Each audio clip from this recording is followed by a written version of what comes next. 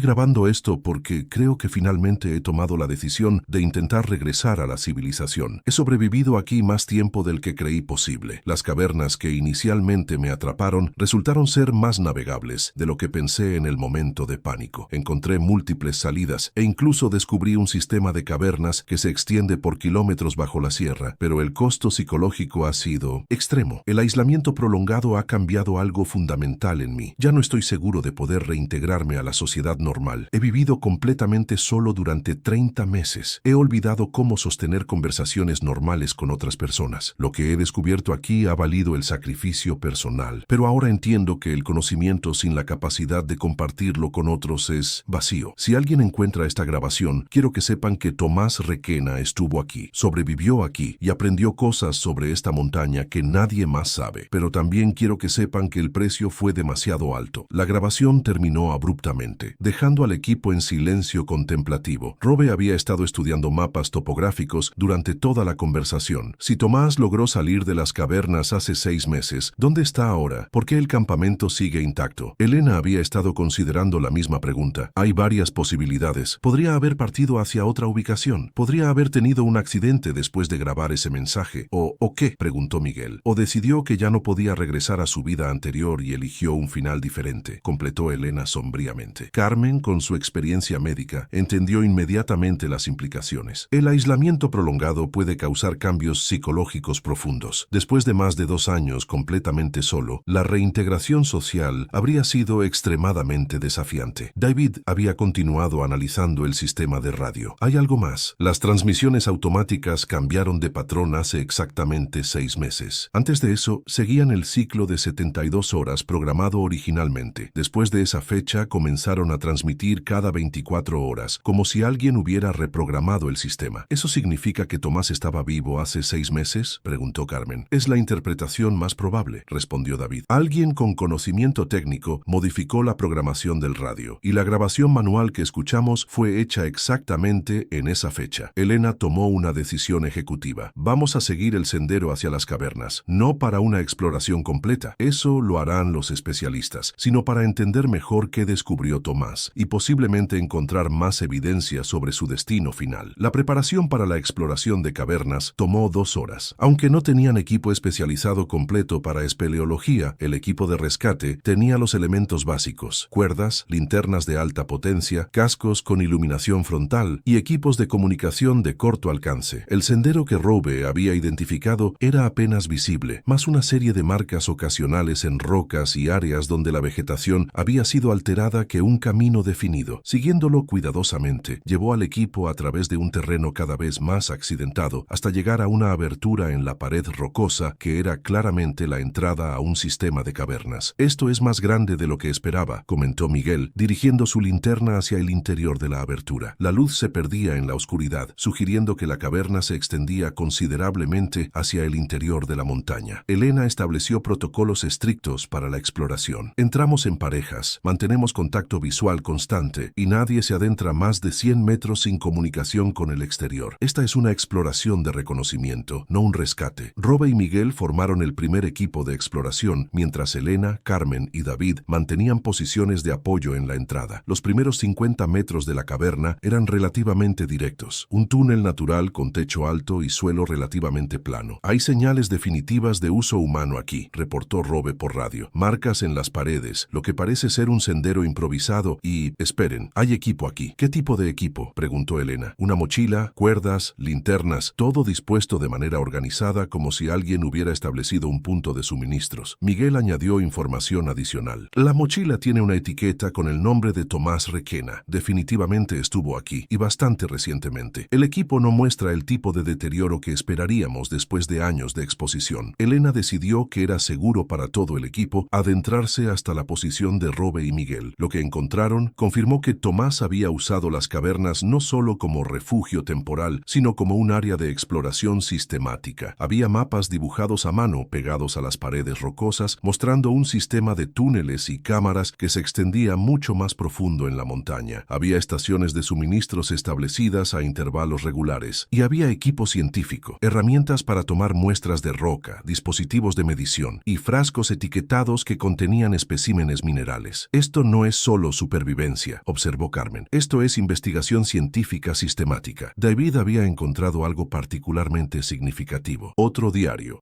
dedicado específicamente a la exploración de cavernas. Elena, necesitas ver esto. El diario de exploración de cavernas era aún más detallado que el diario del campamento base. Contenía mapas precisos, mediciones técnicas y descripciones de descubrimientos geológicos que Tomás había hecho durante sus años de exploración solitaria. Las cavernas forman un sistema conectado que se extiende por al menos 8 kilómetros bajo la sierra. He identificado 5 cámaras principales, cada una con características geológicas únicas. La tercera cámara contiene formaciones minerales que no aparecen en ninguna literatura geológica que conozco. He tomado más de 200 muestras durante los últimos 18 meses. Si alguna vez logro regresar a la civilización, estas muestras podrían representar descubrimientos científicos significativos. Pero más importante, he encontrado evidencia de actividad geológica activa. Hay indicadores de que esta área podría estar experimentando cambios sísmicos graduales que podrían tener implicaciones para toda la región. Robe había continuado explorando más profundo en el sistema de cavernas. Su voz llegó por radio con un tono sombrío. Elena, necesitan venir aquí. He encontrado algo. Siguiendo las instrucciones de Robe, el equipo se adentró otros 200 metros en el sistema de cavernas, siguiendo un túnel que se abría gradualmente hasta formar una cámara natural impresionante. Las paredes estaban cubiertas con formaciones habitaciones cristalinas que brillaban bajo las luces de sus linternas como un palacio subterráneo. En el centro de la cámara, Robe había encontrado lo que buscaban, un campamento final claramente establecido por Tomás, pero diferente de todo lo que habían visto anteriormente. No era un campamento de supervivencia o exploración, era un campamento diseñado para ser permanente. Había una mesa de trabajo elaborada construida con rocas planas, una biblioteca improvisada con libros protegidos en contenedores sellados y lo que claramente era un área de estar organizada con comodidades que sugerían que Tomás había planeado vivir aquí indefinidamente. Y en una esquina de la cámara, sobre una cama improvisada, encontraron a Tomás. Elena se acercó cuidadosamente, con Carmen siguiéndola inmediatamente. Era evidente que Tomás había muerto, pero las circunstancias de su muerte no sugerían trauma o accidente. Parece pacífico, observó Carmen después de un examen inicial. No hay señales de lesiones traumáticas, posiblemente hipotermia o causas naturales. Junto al cuerpo, había un diario final abierto en la última entrada. Enero 2022. Han pasado casi 3 años desde que llegué a esta montaña. 3 años que han sido los más significativos y los más solitarios de mi vida. He hecho descubrimientos que podrían cambiar nuestra comprensión de la geología de esta región. He documentado formaciones minerales únicas. He mapeado un sistema de cavernas que nadie más conoce. Y he vivido en armonía con un ecosistema que la mayoría de la gente nunca verá. Pero el costo ha sido mi capacidad de regresar al mundo que dejé atrás. He cambiado demasiado. He estado solo demasiado tiempo. Ya no recuerdo cómo ser la persona que era antes. He tomado la decisión de quedarme aquí permanentemente, no como una sentencia de muerte, sino como una elección de vida. Esta montaña se ha convertido en mi hogar de una manera que ningún lugar urbano podría ser jamás. Para mi familia, los amo y espero que eventualmente entiendan que esta no fue una decisión tomada por desesperación, sino por una comprensión profunda de quién me he convertido. Para cualquiera que encuentre este diario, he vivido una vida completa aquí. He descubierto cosas extraordinarias. He experimentado soledad y paz en igual medida, y he llegado a entender aspectos de mí mismo que nunca habría conocido en la civilización. Los descubrimientos científicos están documentados en mis otros diarios. Las muestras están organizadas y etiquetadas. Si tienen valor para la ciencia, espero que alguien pueda usar mi trabajo. Mi equipo de radio continuará transmitiendo mi ubicación, no para rescate, sino como un testamento de que Tomás Requena estuvo aquí, vivió aquí y eligió terminar su historia aquí. El silencio que siguió a la lectura de esta entrada final fue profundo y reflexivo. Elena sintió una mezcla compleja de emociones, tristeza por la pérdida de vida, pero también respeto por una decisión que, aunque extrema, había sido tomada conscientemente por alguien que había encontrado algo significativo en su aislamiento.